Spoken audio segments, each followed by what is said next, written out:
नमस्कार है, मैं बिट्टू देहाती। आप देख रहे हैं पब्लिक के बीच कैमरा मैन इंस्टीट्यूट के साथ। तो अभी मंटू मैथमेटिक्स क्लास की जो कि ब्लॉक रोड रफीगंज में है, तो सर बताएंगे कि परीक्षा में जैसे 10वां का जो मतलब 2024 का एग्जाम है, उसमें बच्चे लोग मतलब जाएंगे, उसके लिए संदेश देंगे कि इस तरीका का आपको तैयारी करना है।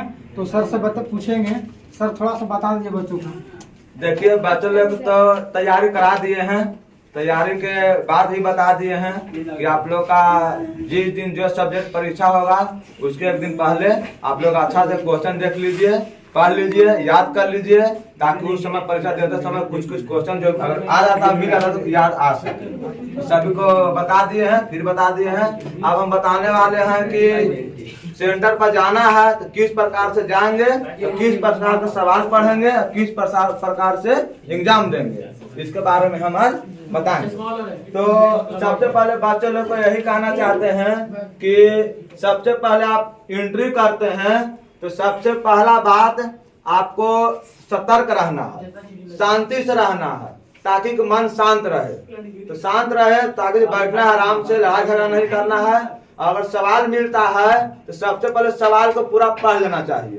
तो पूरा सवाल से पढ़ने से क्या होता है, जैसे आगे पीछे भी क्वेश्चन आता है जो सब्जेक्टिव में भी काम आता है, वो ऑब्जेक्टिव में भी काम आता है।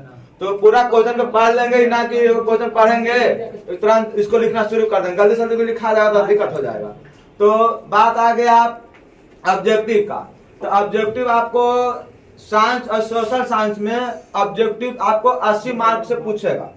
तो 80 मार्क का जब क्वेश्चन पूछेगा तो आपको क्या करना है कि 80 क्वेश्चन के पढ़ लेना है मन लगाकर, ना कि धीरे धीरे पढ़ना नहीं, हाले पूरा पढ़ जाना है, मन से पढ़ जाना है। अब 80 क्वेश्चन में आपको वहां लिखा हुआ रहेगा ऊपर में कि निम्न 80 प्रश्नों में से 40 प्रश्नों का उत्तर दे। तो 40 प्रश्न में क्या होता है, कितने लोग बच्चे क्या करते हैं कि जैसे में मान लिया जाए कि 1 2 3 4 ऐसे करते करते 80 क्वेश्चन है, पेज बाय पेज रहेगा। देखिए सवाल रखे हुए हैं, ऐसे रहेगा, सब पेज बाय पेज रहेगा सब क्वेश्चन। तो 80 क्वेश्चन है, वहाँ आंसर शीट रहता है कि एक दिशा से रहेगा। कितने लोग बच्चे क्या कर लेते हैं, तो मान लो कि 80 क्वेश्चन है, मान लो कि 100 की बात बताना चाहते हैं, तो कितने लोग का पहला पढ़ लेते हैं ना तो रंग देते हैं, दूसरा पहले तो रंग देते हैं। अगर मान लिया जाए कि ऐसे कर कोई को नहीं याद है तो वो रंग देते हैं, ठिकाने रंग देते हैं। और मान लिया जाए कि हमको तो 40 से पता है, 40 तक में हमको 40 को पूरा हो जाएगा। तो इसमें अगर गलत रहता है, कोई क्वेश्चन गलत रहेगा, मान लिया इसमें 20 को सही हो गया, इसमें 20 को गलत हो गया, तो अगर मान लिया कि इधर तो नहीं रंग सकते हैं, रंग भी दीजिएगा ना तो आपको जहां तक ऑब्जेक्टिव आपको 40 को पूर जाएगा, तो उसके बाद आपको गिनती इधर होगा नहीं, सही भी रहेगा, फिर भी आपको 20 को सही है, 20 नंबर है। इसलिए हम बच्चों को यही कहना चाहते हैं कि सबसे पहले 1 से लेकर 80 तक क्वेश्चन पढ़ लीजिए, और उसमें मान लीजिए जो कंसेप्ट याद है, चाहे ना हमको 17 याद है तो हम 17 पहले रंग देंगे। ऐसे इसी तरह करते करते आपको 40 को रंगना है। अगर मान ले कि 40 को हमको रह गया, 79 तक हमको 40 को हो गया, 79 तक 40 को हो गया, और आप 80वां क्वेश्चन सही भी रहेगा ना तो आपको इस नंबर नहीं मिलेगा। सही बात, समझ गए बात को, जो सही है उसी को रंगना है। तो समझ में आ गया, नंबर अगर बढ़ाना है, नंबर अच्छा लाना है तो आप इस बात पर ध्यान देंगे। किसी लोग बच्चे लोग क्या करते हैं ना, हर बार रंगते चल जाते हैं, 50 तक में 40 को रंगा गया, इसमें कुछ गलत है, 10 को गलत है, 20 को गलत है, बाकी कुछ मिलेगा नंबर। अगर इसमें 10 सही भी रहेगा ना तो आपको नंबर नहीं मिलेगा, कारण कि अब कंप्यूटर द्वारा चेक होने लगे, पैसा गिनती होता है वैसे अगर नया आता है मशीन में सब आंसर शीट चेक हो जाता है। अब हाथ से थोड़ी चेक हो रहा है, तो इस बात पर सबसे पहले ध्यान देना। ऑब्जेक्टिव के लिए कर रहे हैं, बाकी बच गया आपको साइंस का भी यही ध्यान देना है। मैथ का भी, मैथ में 100 नंबर रहेगा, तो 100 नंबर में ऑब्जेक्टिव, 100 नंबर में उसमें 50 को रंगना है। तो आपको ध्यान देना, जो कंसेप्ट 1 से लेकर 100 तक में जो कंसेप्ट याद है उसको ध्यान देना है, इना कि आप पहला ही रंग दीजिएगा 60 तक में आपको 50 को पूरा हो गया, तो सही भी रहेगा ना तो आपको नंबर नहीं मिलेगा। जिस समय आपको यहाँ ऑब्जेक्टिव 50 को मिल जाता है वहाँ ओके हो जाएगा, 50 में आपको 30 को सही है, आपको 30 नंबर मिलेगा। समझ गया, इधर सही भी रहेगा, आपको सब सही रहेगा ना तो आपको नंबर न मिलेगा। कितने लोग स्टूडेंट लोग क्या करते हैं, रंग देते हैं, देखा लेते ना, जो सही से नंबर न मिलता है, जो गलती जाते गलती रंग देखी नहीं, इससे कोई फायदा नहीं है, आपको सही भी रहेगा लास्ट तक नहीं मिलेगा। चलिए ऑब्जेक्टिव का बात हो गया, अब आते हैं सब्जेक्टिव का। ठीक है, तो सब्जेक्टिव में क्या करना है, तो सब्जेक्टिव में मान लिया जाए कि आपको जैसे में देखिए, मान लिया कि 1 से लेकर 10 तक प्रश्न रहेगा, लिखा हुआ रहेगा 1 से 10 तक प्रश्नों में से किन्हीं 5 प्रश्नों का उत्तर दे।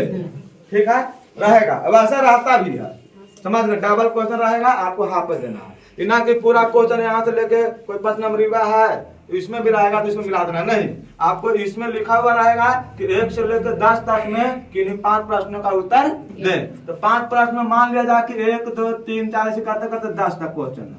ठीक है, तो 10 तक में मान लीजिए हम क्वेश्चन सब पढ़ लेते हैं, तो क्वेश्चन पढ़ लेंगे। क्वेश्चन पढ़ने के बाद मान लीजिए हमको पहला याद नहीं है, ठीक है, मान लिया पहला नहीं याद है, जैसे मान लिया जाए कि कॉपी है, ठीक है, ये कॉपी मान लेते हैं, ठीक है, हर सवाल लेकर मान लिया कॉपी।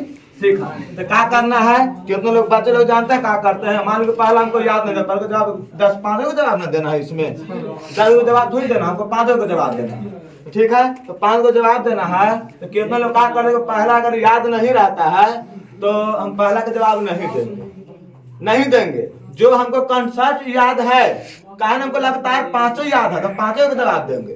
तो छठा भी जवाब दे दो ना, तो आपको सही भी रहेगा छठा।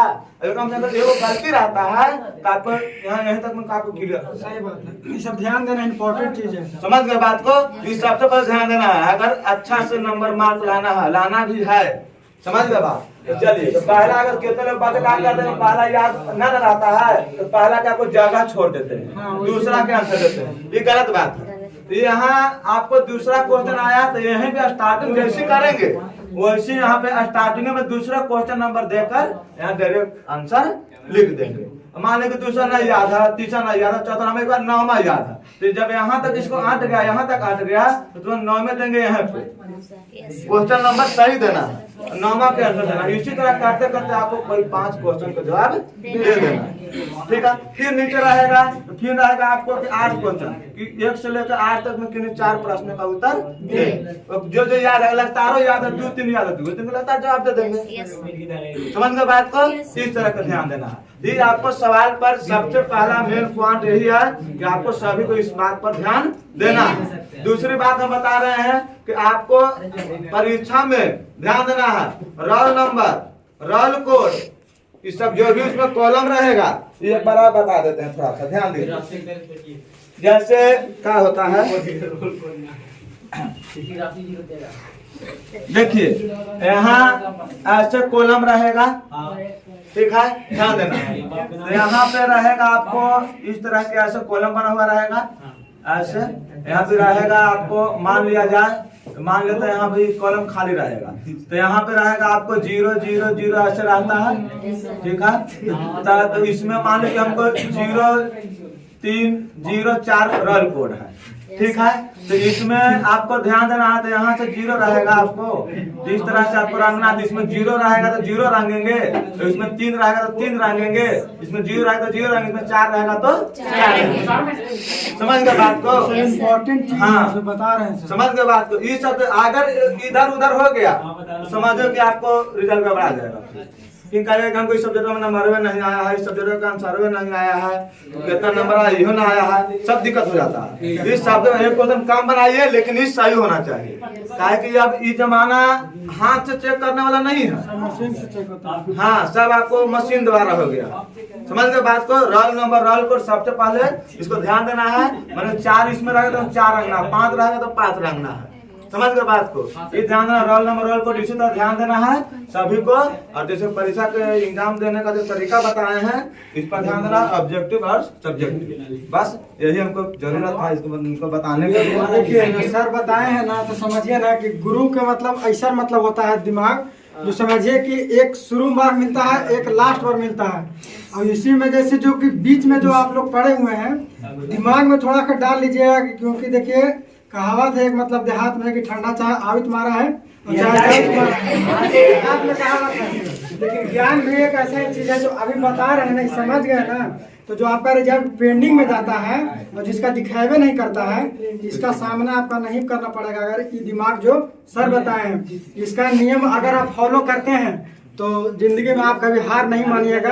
और अगर कोई दूसरा कोई बोलता है कि अगर मान लीजिए नियम आपको पता नहीं है, आप एग्जाम में जाइएगा, पहली बार एग्जाम दे रहे हैं ना जी, पहली बार एग्जाम दे रहे हैं, इन लोगों को पता नहीं है, कितने लोग लगता है रंग देंगे। हाँ, वही तो हाल पता नहीं रहेगा, ये तो बताना पड़ेगा ना। लास्ट जा रहे हैं तो हमको तो काम है कि अच्छा रिजल्ट लाएंगे तो हमको अच्छा भी लगेगा, अपने आप को भी ऊंचा होगा कि नहीं मेरे बच्चे पहले पास हो गए हैं। ये थोड़ा बता देना बहुत जरूरी पड़ता है। देखिए, आप में ही सर का भलाई है, और आप अगर बड़ा पद पे बन के आते हैं तो सर का भी तारीफ होगा।